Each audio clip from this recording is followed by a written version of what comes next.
In a world where empires were forged by blood and ambition, two giants rose from opposite shores of the Mediterranean. One, a republic of iron discipline, Roman Republic. The other, a maritime superpower of wealth and strategy, Carthage. They were destined to collide. This is the story of the war that would decide the fate of the ancient world, the First Punic War. The Mediterranean did not tremble easily, but when it did, empires fell. In the 3rd century before Christ, two powers stood on the edge of destiny, each unaware that their clash would echo through history for centuries to come. On one side stood the iron-willed Roman Republic, a rising force hardened by endless wars across Italy. Their strength was discipline, their weapon, unbreakable unity. On the other side loomed Carthage, a glittering empire of trade and naval supremacy, whose ships ruled the seas like silent predators. They were not natural enemies, not yet.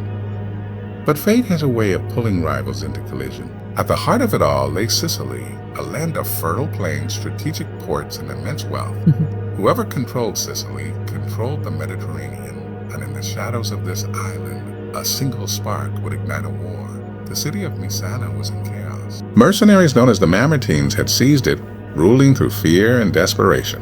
Surrounded by enemies and on the brink of destruction, they made a desperate choice. They called for help, but not from one power, from both. From both. Carthage answered first, sending a fleet to secure the city and tighten its grip on Sicily. Rome hesitated. For Rome, this was dangerous. Crossing into Sicily meant stepping beyond Italy, into a world dominated by Carthaginian power. It was a risk that could destroy them. Inside the Roman Senate, voices clashed like swords. Some warned of overreach, others whispered of destiny. If Rome refused, Carthage would grow stronger. If Rome acted, war was inevitable. And then a decision was made. Rome would intervene. Roman legions crossed the narrow strait into Sicily, boots striking foreign soil for the first time. It was a bold move, and a declaration of war. Carthage did not take it lightly. Their generals watched closely, calculating. Among them was a rising figure, Hamilcar Barca, a man of fierce determination whose name would soon become legend. The tension was no longer hidden.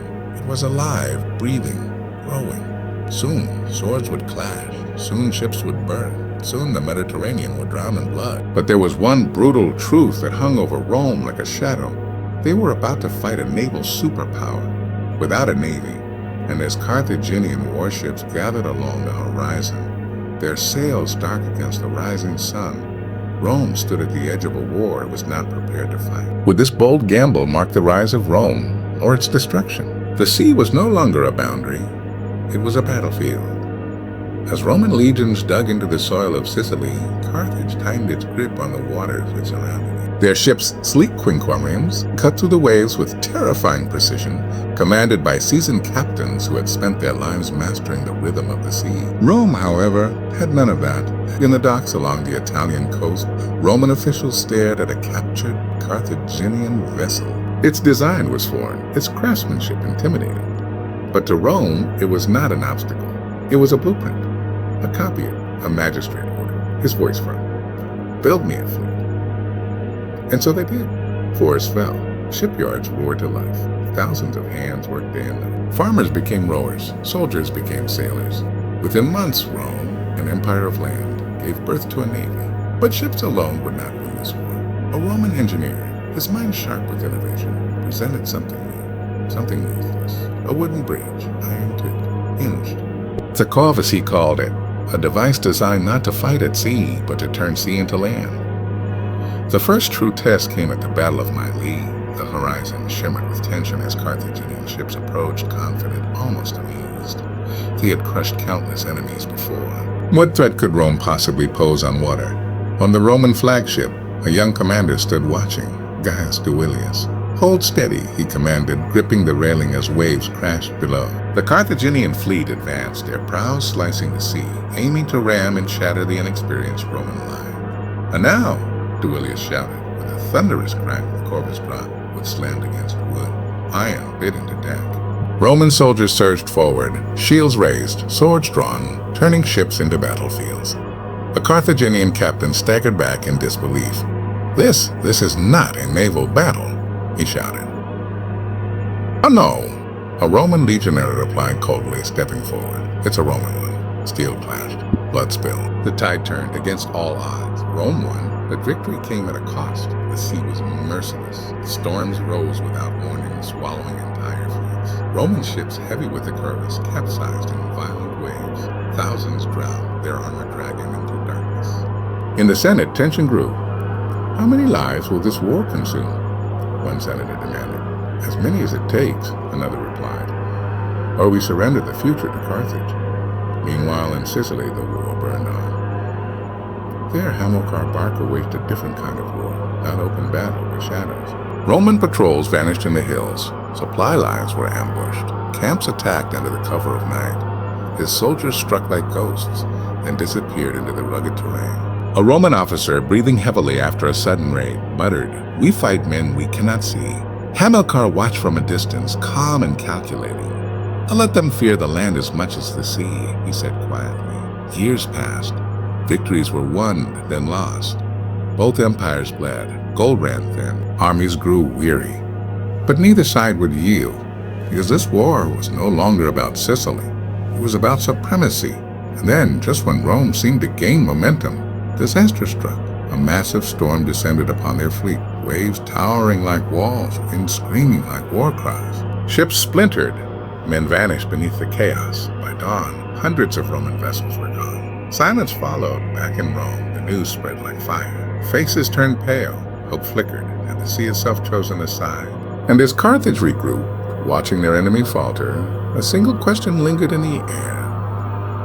Was this the beginning of Rome's collapse, or the calm before its most dangerous movement? For more than 2 decades, the war had consumed everything.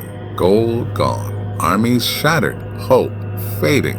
The once proud fleets of the Roman Republic lay broken at the bottom of the sea, claimed by storms and defeat. In the streets of Rome, silence replaced the roar of ambition. Mothers waited for sons who would never return. Senators argued beneath flickering torchlight, their voices heavy with doubt.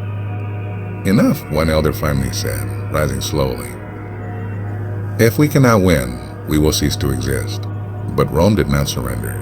It adapted once again. In a final, desperate gamble, Rome turned not to the state, but to its people.